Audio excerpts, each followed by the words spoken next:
नमस्कार, मैं हूं संजय सरवरिया और आप देख रहे हैं संजय सरवरिया समाचार। तो खबरों की शुरुआत में हम सबसे पहले बात करेंगे इस वक्त की एक बड़ी दमोह थाने की नरसिंहगढ़ चौकी अंतर्गत एक बड़ा मामला सामने आया, जहां पर बताया जाता है कि दो नाबालिग पानी में डूब गए हैं। मजीद एवं निशाद इनके नाम है। मजीद के पिता का नाम आज़ाद है, जबकि निशाद के पिता का नाम मुन्ना कुरैशी है। एक की उम्र 16 साल है, दूसरे की उम्र 17 साल है। दोनों दमोह के मंडी के रहने वाले हैं। बताया जाता है कि यहाँ पर परिवार नरसिंहगढ़ पहुंचा था। इसी बीच ये बिना बताए नदी की ओर निकल गए। नदी में काफ़ी तेज बहाव है, जिसके चलते ये बह गए। अब लगातार इनकी तलाश की जा रही है। एसडीआरएफ की टीम भी मौके पर है। रेस्क्यू का काम यहाँ पर चल रहा है। हम आपको बता दें कि चौकी प्रभारी स्थानीय पुलिस मौके पर है। कई ग्रामीण भी मौके पर पहुंचे। वहीं दमोह में जानकारी लगने के बाद दमोह की मंडी से भी बड़ी संख्या में लोग वहां पर मौजूद हैं। रात हो जाने के चलते कुछ दिक्कतों का सामना भी करना पड़ रहा है। हम आपको बता दें कि दमोह के नरसिंहगढ़ से बड़ी खबर आ रही, जहां पर मजीद और निशाद नाम के दो नाबालिगों की मौत हो गई है। ये भी बताया जा रहा है कि यहाँ पर जो युवक थे, उनके द्वारा उन्हें बचाने का काम किया गया। तत्काल ही वह नदी में कूदे, लेकिन उनका पता नहीं चल सका। दमोह के युवकों ने उन्हें बचाने का प्रयास किया था, लेकिन वह नहीं बचे। दो नाबालिग थे जो पानी में बह गए हैं। लगातार रेस्क्यू जारी है।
दमोह में आज कांग्रेस के द्वारा एक बड़ा प्रदर्शन किया गया। सैकड़ों की संख्या में गाड़ी थी तो हजारों की संख्या में कार्यकर्ता थे। जमकर नारेबाजी हुई। प्रदेश कांग्रेस कमेटी अध्यक्ष जीतू पटवारी आज दमोह पहुंचे। बताया जाता है कि कांग्रेस के जो नवनियुक्त अध्यक्ष है मानक पटेल, उनका स्वागत रैली भी निकलना था। साथ ही यहाँ पर वोट चोर गद्दी छोड़ अभियान जो कांग्रेस के द्वारा चलाया जा रहा है, उसको लेकर भी ये रैली थी। साथ ही एक किसान सम्मेलन भी आयोजित किया गया था। बड़ी संख्या में कांग्रेसी यहाँ पर मौजूद थे।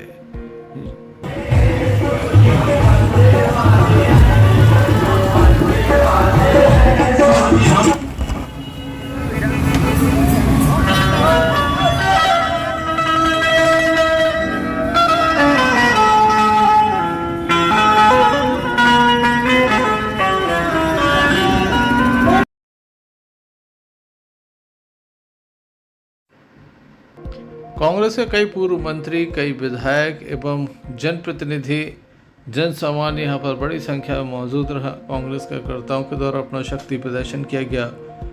नवनियुक्त अध्यक्ष मानक पटेल के प्रति कार्यकर्ताओं के द्वारा अपना विश्वास व्यक्त किया गया। हम आपको बता दें, दमोह में जगह जगह स्वागत किया गया। बड़ी संख्या में कांग्रेसी यहाँ पर मौजूद थे, जिनके द्वारा बढ़ चढ़कर हिस्सा लिया गया।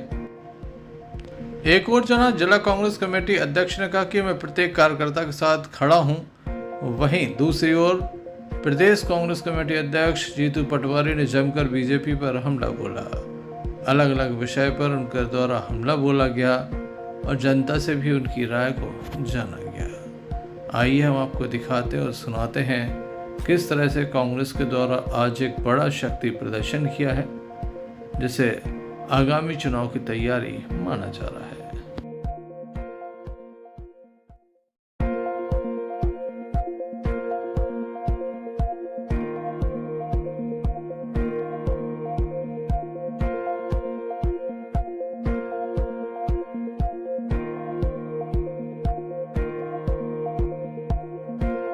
अभिनंदन करता हूं।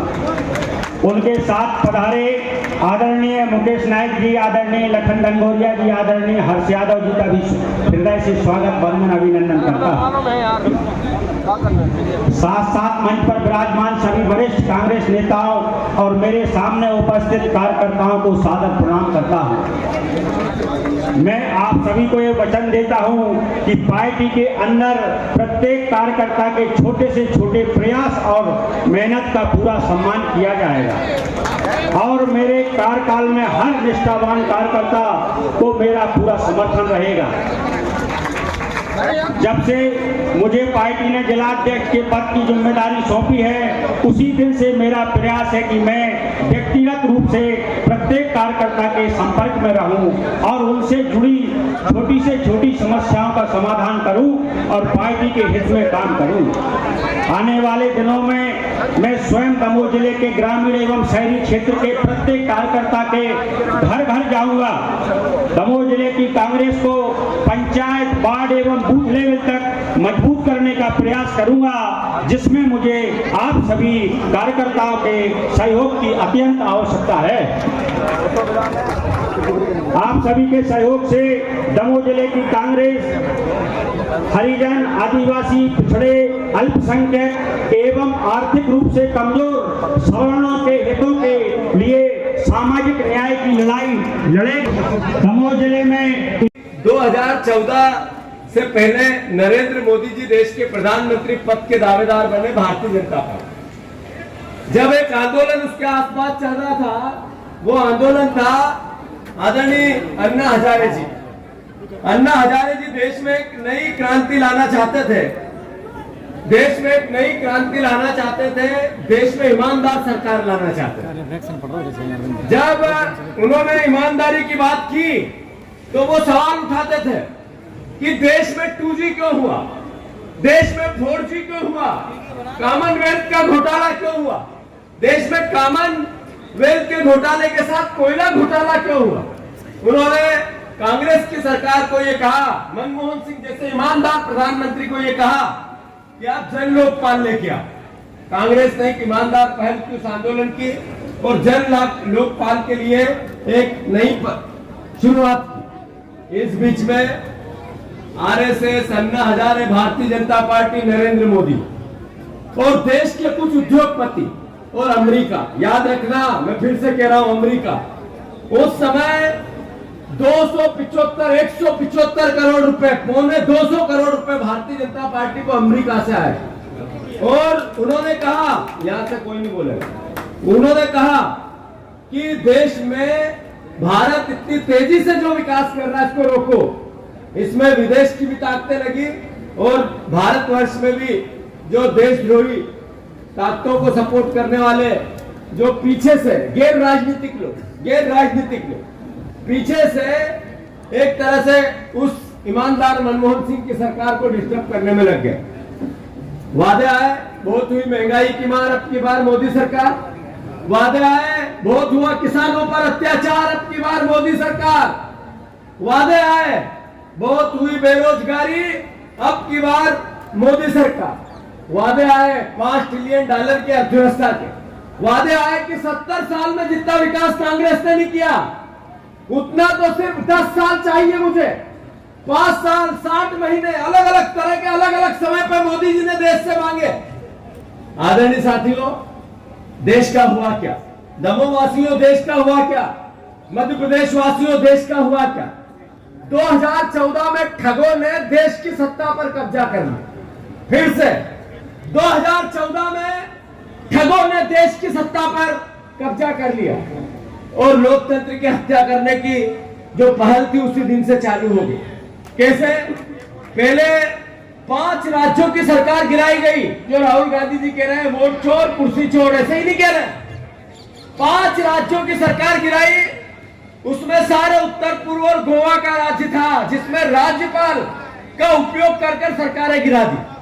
एक राज्य ऐसा था जहां पर एक भी विधायक बीजेपी का नहीं था, एक भी विधायक बीजेपी का नहीं था। 1 महीने बाद पूरी सरकार बीजेपी की बन गई, मुख्यमंत्री बीजेपी का बन गया। यह पहला अटैक था, पहला प्रहार था देश के लोकतंत्र पर। दूसरा, ध्यान से सुनना मेरी बात, और इस मोबाइल से दमों के घर घर तक जानी चाहिए।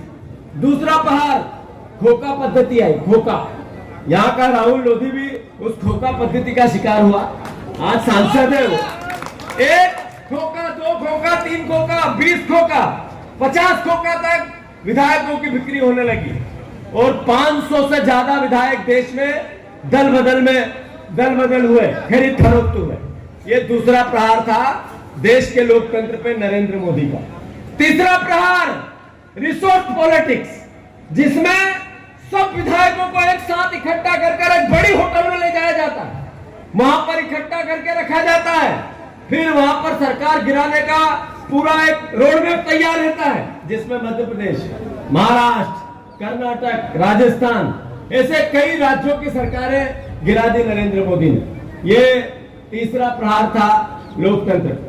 ये चौथा प्रहार वोट चोरी, जैसा भी मुकेश नायक जी ने कहा, दमों के वोट सागर में डलवा दो, सागर के वोट अलग अलग विधानसभाओं के अलग अलग विधानसभाओं में कर दो, देवरी के वोट अलग हटा में कर दो, हटा के वोट देवरी में कर दो, और सब जगह वोट डालने जाओ।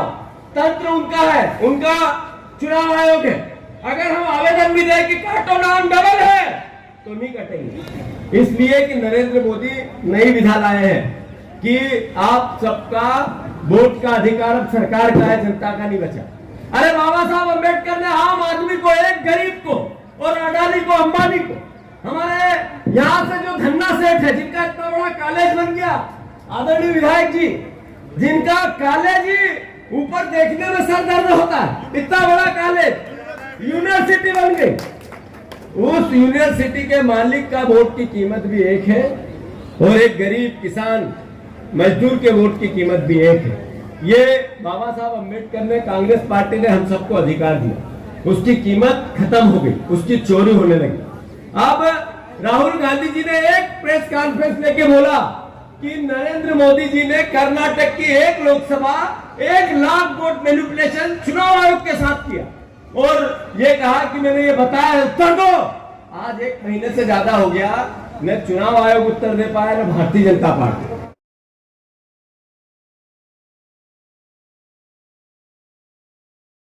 तो रखिए अपना ख्याल, देखते रहिए संजय सरवरिया समाचार।